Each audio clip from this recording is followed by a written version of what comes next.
কখনো তিনি প্রিয়তমা, কখনো তিনি কিশোরী, তবে তিনি আমাদের কাছে সব সময়ের প্রিয় ইধিকা। বহুদিন পর আজকে এই সাক্ষাৎকার, রীতিমতো কিডন্যাপই করেছি আমি। কেমন আছো ইধিকা? খুব ভালো। তুমি কেমন আছো? আমিও খুব ভালো আছি। বছরের শুরুটা কিভাবে হলো আগে জানি?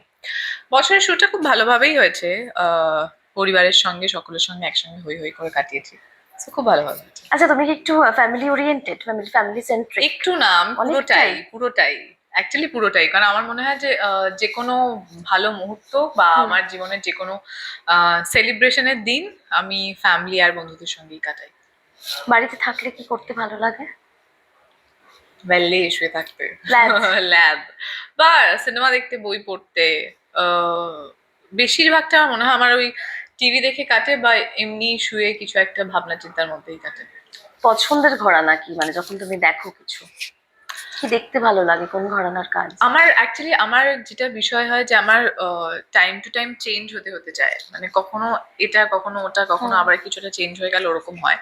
এখন আমার রিসেন্ট যেটা খুব রমকম দেখতে খুব ভালো লাগছে, তো এখন মোটামুটি যা সেরকম কিছু পাচ্ছি সেরকম দেখছি। আচ্ছা, অভিনেত্রী না হলে কি হতো ইথিকা? অভিনেত্রী না হলে হ্যাঁ। ছোটবেলায় একটা ইচ্ছে ছিল পাইলট হব, কিন্তু এই মুহূর্তে দাঁড়িয়ে যদি ভাবতে হয় তাহলে আমার মনে হয় আর কিছু হতে পারতাম না অভিনেত্রী ছাড়া। অভিনেত্রী। যদি জানি যে তোমার কাজ করার অনেকগুলো চরিত্রে অভিনয় করেছো, কোন চরিত্রে অভিনয় করতে চাও? মানে স্বপ্নের হয় না, স্বপ্নের চরিত্র। এখনো না, এই মুহূর্তে দাঁড়িয়ে আমার মনে হয় যে আমার তো সবে কয়েকটা কাজ হয়েছে, আমার মনে হয় এখনো অনেকগুলো চরিত্র বা অনেক ধরনের কাজ আমার এক্সপ্লোর করা বাকি আছে।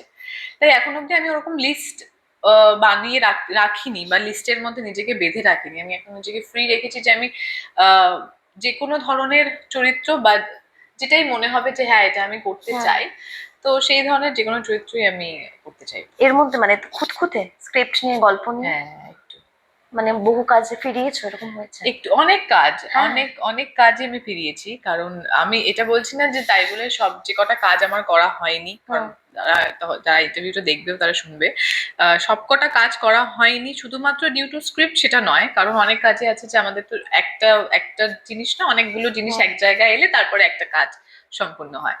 তো সেক্ষেত্রে হয়তো বাকি অন্যান্য অনেকগুলো রিজনের জন্য পসিবল হয়নি, কিন্তু অনেক স্ক্রিপ্ট, অনেক এরকম কাজও এসছে যেগুলো শুধুমাত্র স্ক্রিপ্টের রিজনের জন্য আমাকে বাদ দিতে হয়েছে। আমার মনে হচ্ছে স্ক্রিপ্টটা হয়তো আমার জন্য নয়। ইথিকার জীবনের ক্রিটিক কে? কাজের, কাজের কিংবা যে কোনো কিছুর হতে পারে। ক্রিটিক? আমার জীবনের ক্রিটিক আমার বন্ধুরা, আমার ফ্যামিলিও, কারণ আমার মা যতটা আমাকে অ্যাপ্রিসিয়েট করে ততটাই আমার বাবা বেশি ক্রিটিক আমার মনে হয় আমার ক্ষেত্রে।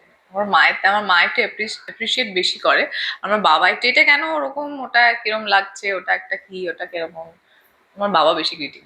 এই একটা দিনই কি তোমার কাছে ভালোবাসার দিন, নাকি প্রত্যেকটা দিন? না না, আমার মনে হয় এখন ভালোবাসার তো কোনো পার্টিকুলার দিন হয় না, কারণ আমি যদি সেভাবে ভাবতে চাই যে আমি একটা মানুষকে ভালোবাসবো বলে একটা একটা দিন আমাকে বেছে নিতে হবে যে এই দিনটাতেই আমি শুধু তাকে ভালোবাসবো, তাহলে সেটার তো কোনো মানে হলো না।